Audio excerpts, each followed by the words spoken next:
Senator Warner joins us this morning. And Senator, what have you learned since yesterday?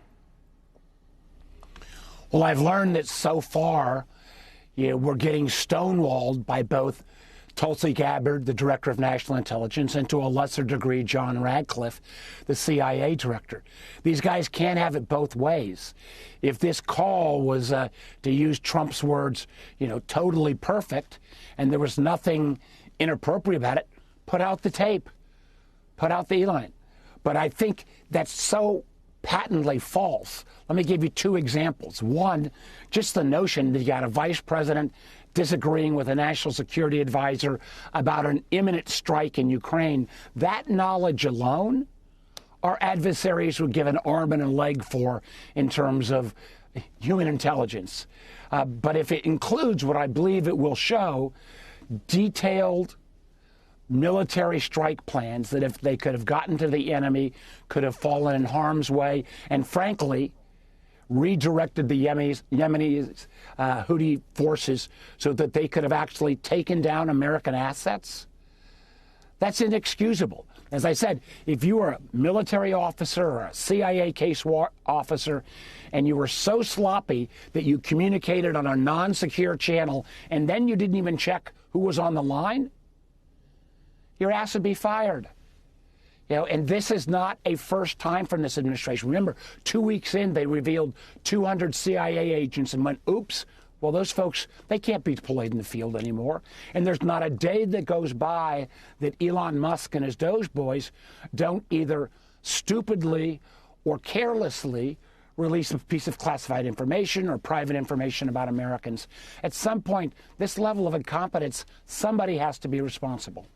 You said yesterday that you had asked, or yesterday you asked the FBI director if there was any investigation into this. He said he didn't have an update, that he just learned about it, but you did ask for an update by the end of business yesterday. What have you heard back? I didn't hear anything back today, but these same guys will be testifying before the House Intelligence Committee. I hope that they will ask Director Patel. I mean, again, if I didn't think my head could explode with this crowd anymore, but the rank hypocrisy, whether it was Gabbard, the DNI director, 11 or 12 days ago, saying if there's any leakers, we're going to pursue them to the end of the law. Patel says the same stuff. And until their incompetence, their sloppiness, their, putting Americans potentially in harm's way and violating basic security 101, when they do it, it'll be interesting to see whether they find excuses or they actually launch a legitimate investigation.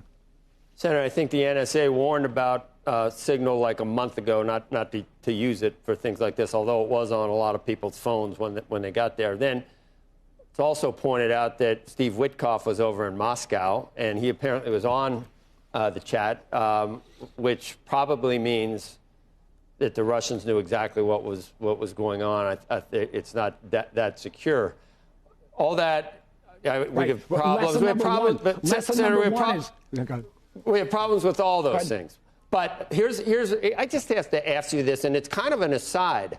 So, you got a bounce in your step today. A lot of Democrats, I saw them yesterday, bounce in their step. This comes after sort of a couple of weeks in the wilderness looking for a message. Is it at all strange to you that this landed in your lap, in Democrats' laps, the way it did? Isn't it weird that out of 7 billion people on the planet, the one person that mistakenly was added to this chat was probably the biggest anti-Trump journalist that you could find? His entire media organization is destined to try to make the Trump administration fail and to try to get, he's been doing it for 8 years. How does that happen accidentally? Do you think someone in the White House is disloyal or on the staff of Waltz orchestrated this intentionally? Wouldn't you want to know? You're not going to ask any questions. You're like, thank you, sir. We love this, but we don't know how it happened. No, I'm going to. That's how, Joe, you're 100% right, man. And it might been the aliens that I think, Ms. Gabbard, one of these people said before we're interfering in elections. Maybe they mysteriously pressed Jeff Goldberg secretly into this channel.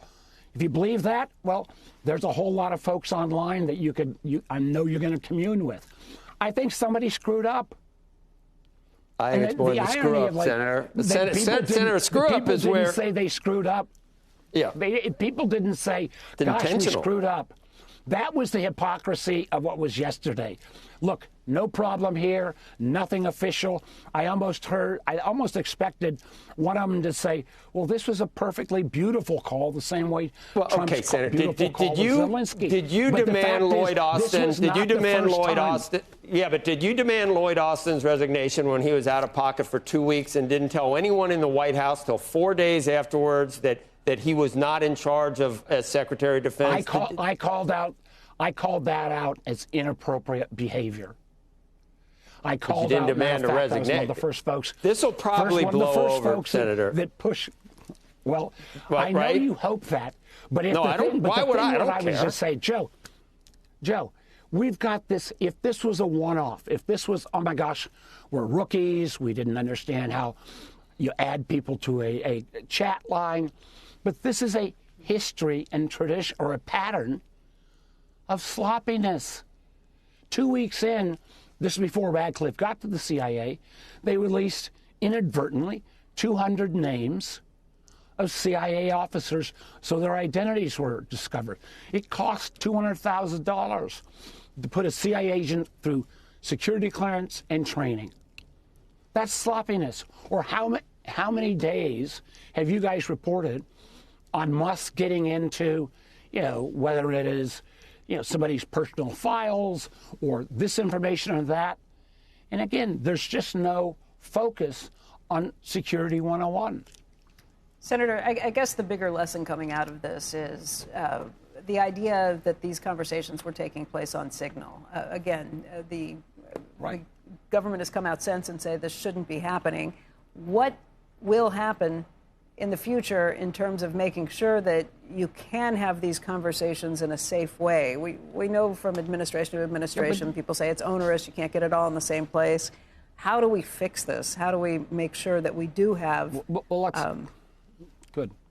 Go ahead. Well, what happens is, listen, Signal is better than being on cell phones because it is encrypted end-to-end.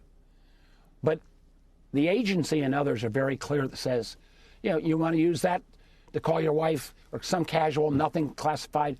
But if it's classified, there are a whole set of, you get into what's called a SCIF, a secure area. There are classified communication tools. And here's the crazy thing. I mean, Tulsi Gabbard was, I believe when she was using this, was in Southeast Asia. If she's on a government plane, it might be a pain. Go back to the plane, but that's why you have your secure communications.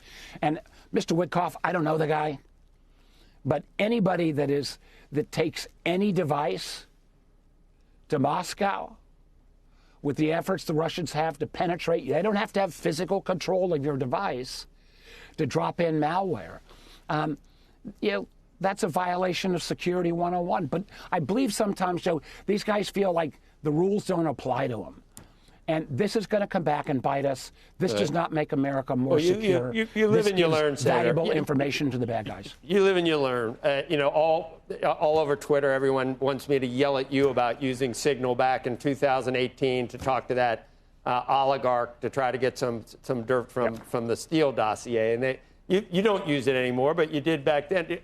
Some people think that the president's comments were probably the best response, that there was a mistake made.